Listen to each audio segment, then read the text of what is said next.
What is good, rookies? Welcome to our player watch list video. Now, it's going to be quite quick, quite brief, but we're just going to go through what I personally been doing to, one, keep a list of the players I want to keep an eye on, but two, what we're looking for when we are watching these players. Now, there are lots of videos that kind of go through what you need to be keeping an eye on, and there's many creators such as Godfather and many others that just kind of give you a basics, and I'll kind of run through those basics as well. But if you do want more in-depth like analysis on what to watch, there are plenty of channels, plenty of X accounts that provide that data, so you can go and like really do your research. Am going to be doing a like beginner's guide, which pretty much provides all those resources, all those links to sites that most coaches would use. So that will be coming soon. You would have seen or are going to see a buy structure video around this video as well, either day before or day after. So keep an eye out for that. Without further ado, really, you would have seen if you follow me on X that I kind of teased that I've been in the lab working on a template. One for me personally, just to keep a nice list, a home for all these players I want to keep an eye on, with all like the key information. So that way, when I do watch practice matches or pre-seasons, I can take notes and not have to like rummage around in notepads or either on the computer or, if you're writing down your notes too, that works good. I know Supercoach DR loves a notebook, and hey, sometimes just writing it down makes it click a little bit better. But you would have seen this. Now, I've made this a little bit pretty. You, by all means, do not need to. You can easily make your own in a spreadsheet just with basic columns. I've made a very pretty version and just pre-filled some data. So if you would like a copy of this, or if you want to use it as a template, I can make a public link. Just actually comment on this post or this video down below in the comments, and just let me know. I'll be more than happy to provide as well. I just love making all this sort of stuff. So without further ado, let me just gain some extra IQ points right here before we get into it. And first, if you haven't liked, haven't subscribed, go do that now. Takes 2 minutes. Not even that. It takes 2 seconds. If you're on X, make sure you go follow as well. I do some notes and post some notes on preseason matches and all that sort of stuff when I get the chance to watch the games. But I do love any support that you guys provide. Makes this just feel a little bit nicer. I do the content because I love it. But knowing that you guys are loving it as well and enjoy the content just makes that a little bit better. So when I say a little bit, I mean a lot. Anyone loves validation. Without further ado, this is the Rookie Coach Players Watch List for the 2025 season. I've had some pretty graphics, some pretty colors, but the general crux of it is literally just all here. So I've listed the position. Now, if they do DPP, I can add that in here as well at request, or I've just listed in the notes for now, just because I don't think it's too important as we're mainly looking for the role that we're going to use them for. So with that said, I've got a list of about 40 to 50. It will chop and change depending on news and injury news and all that sort of stuff. Laidlaw was one of them who's now got like a fractured jaw, for example. So he's currently off the watch list. Because what my personal idea and what I'm trying to gain from watching like preseason is mainly about the mid prices and the rookies.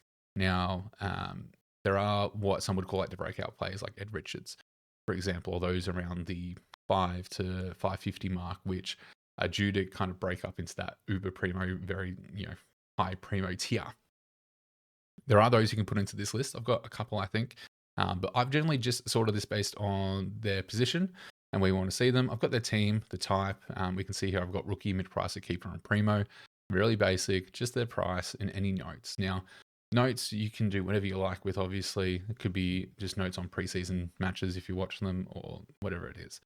So you have a home for all this all this data that you can just go to. I think for me and my sparkly brain of ADHD, this is really nice because I hate having to sort through so many things and having things in very different places. So this works really well for me. So let's just go through a bit of the list and I'll highlight a few players that I'm actually like really keeping an eye on. Some of them are already locked in my team. Some of them are not. Some of them I need to see more of. So we're going to briefly go through this list. This is not a deep analysis player watch list video where we're going to go through some things, but I will list some criteria that we need to be looking for when we do watch these players. And I can add that into this as well, a bit of a criteria list, which I might do that actually.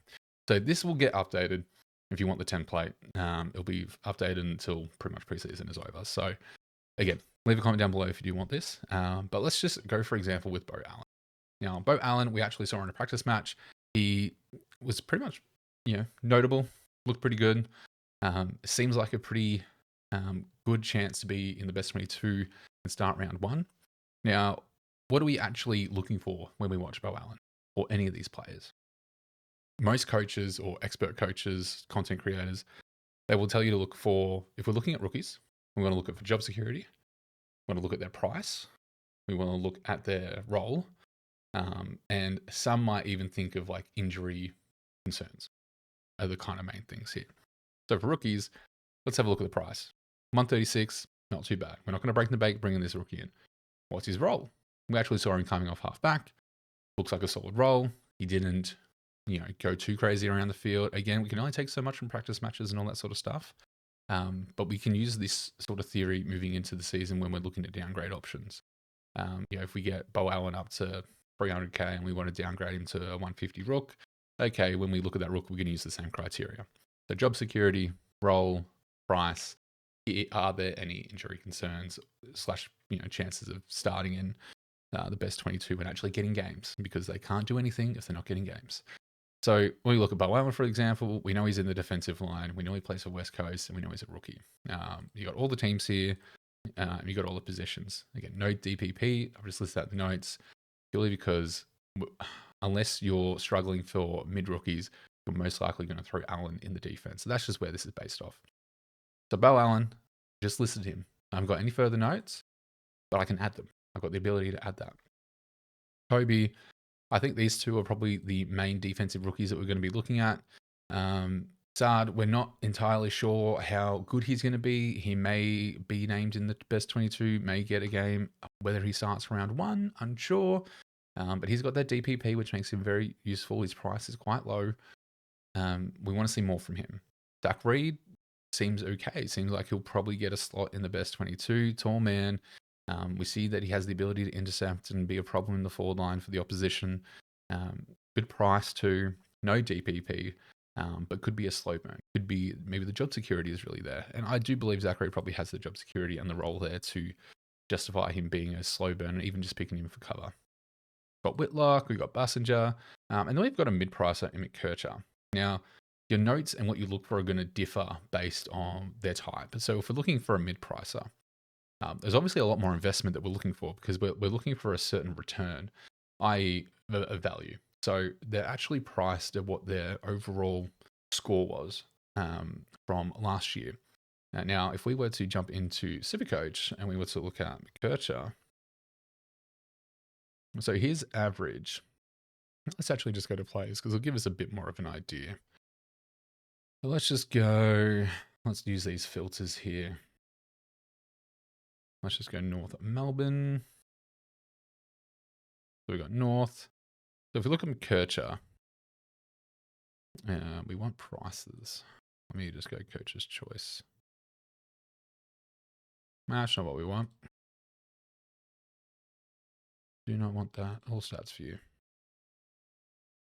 Past seasons. So let's get this filter up again. This is being really unfortunate. Let me just get out of this entirely, actually. And this is why I don't necessarily like Supercoach for keeping track of this data, because it's not the easiest to get. But if you look at McKercher here, his average is 88.5. That's what he's being priced at the moment. So his price, if we were to just come back into my team and then get him up, he's priced at 476, and that's at a 88.5 average right here. Now, we're assuming that this is a low price for him, and we can bet that he's probably going to average maybe 100, or at least that's what we're hoping for when we pick them, and that their price will go up and they potentially become a keeper, or maybe like a D6, a healthy D6, or D5 position that we can keep on field. So that's like the potential that we're looking for mid-pricer in the first place. Job security, not much of a factor because they're most likely playing and they're in the best 22. So what are we looking at then? Well, role becomes really important. Now, we know that Kobe had a really good season last season because he was playing off halfback, was getting kick-ins, was just in a really fruitful role. The report is he's playing half forward and possibly wing or a high half forward. Not a great role Supercoach wise. So there is a lot of doubt around him being able to provide the same score that we're looking for from someone at this price. He may still be able to average 90s, but we're not buying him at 476 to give us 90s. We would be buying him at this price expecting maybe 100s, 105s. Does he reach that? Possibly. He is an absolute gun of a player. But for what we're looking for from a mid-pricer at this price, maybe not the go. So that's like something that I would go through thought process wise when I'm looking at mid prices. Now, if we were to look at a primo, for example, like James Sicily, again, we're not really going to be looking at, like, we know what James Sicily can do. We know what Kobe McKercher can do. Has their role changed? What's their price? He's priced at 532. And if we look at the average for that, come on. So if we look, so he's priced at 532 with an average of 98. Now we know that given the role, this can be 110. His price will go up, but we're also not looking, when we get to this sort of stage, we maybe want a little bit of value, but not too much. We want a little bit of value in case he doesn't perform to what we need, hopefully better than a 98, where we can potentially sideways trade him or even downgrade him to maybe like a Trent Rivers, who might actually have some really good mid-time and push up some good scores. That may not be the case here. So what we want to do is we actually want to keep in mind that a primo has different criteria to a mid-pricer, and a mid-pricer has a different criteria to a rookie. So James Sicily, the main thing that I would be looking at is the role. Is he in that fruitful role of that halfback, that floater, where he's the distributor from halfback? They want to give him the ball in the back line and let him kick it forward, run it forward into the mid. Is that what we're looking for? Is that the role that we have? Based on practice matches, he definitely started his practice match against Geelong in that role, which was really good. Spent some time down forward. That could have been just to fill a gap, get some rest time. Again, we don't want to read all too much into the practice matches, but we can use it to get a good general idea on what's going on. And that is pretty much the template in itself. We use that criteria, kind of go through things.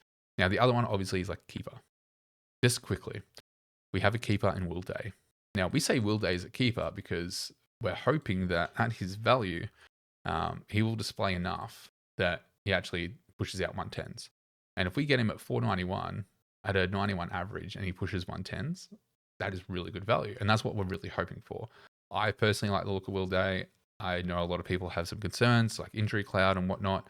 One thing I did hear from a few different content creators is start the risk, don't trade into the risk, or something like that. And I 100% agree with that. 100% agree with that. I think it's, if you're going to take the risk, take it early, but don't have too much risk as well. Like if I was to take risk in this back line, Perryman's my risk. There's been really good reports out on Collingwood. Pendlebury has been saying really good things about Perryman in the mid. This is awesome. These are really good reports where it's a kind of an educated risk to take. It may not work out, and we may have to downgrade him or potentially sideways him to someone else. Heatling, a little bit of a risk. Now, all reports are looking very well, but a little bit of risk. Will Day, bit of risk. Oliver, bit of risk. How much risk can you actually weigh that's going to work in your favour? Smith could be a little bit of a risk because of that the wing role. Daniel, I don't see as much risk with because we just know what he can do. He seems to be playing that role. He played it all through the into club match sim. Lynch could be a risk as a rookie because of the injury cloud around him. So the injury side of things is relevant across all types of players. Job security is really only relevant for the rookies, but role across all is probably the most important factor that you want to consider. So with that all said, I will wrap it up. I know my videos are quite long, guys. If you have made it this far, I do appreciate you. Make sure you leave a like, leave a comment. Let me know if you do want something like this available to you. More than happy to provide. And just leave a comment. Let me know who's on your watch list. Who's your one unique player that you're watching that most people are kind of not watching. And I know that in itself will give away your secret. Will you give it away or will you not? I know people get protective over their picks. O'Driscoll being one. I know some people were very protective of O'Driscoll. Then he came out on the Indigenous All-Stars and everybody's now watching him. So that all said, thank you so much for watching, guys, and I'll see you on the next video.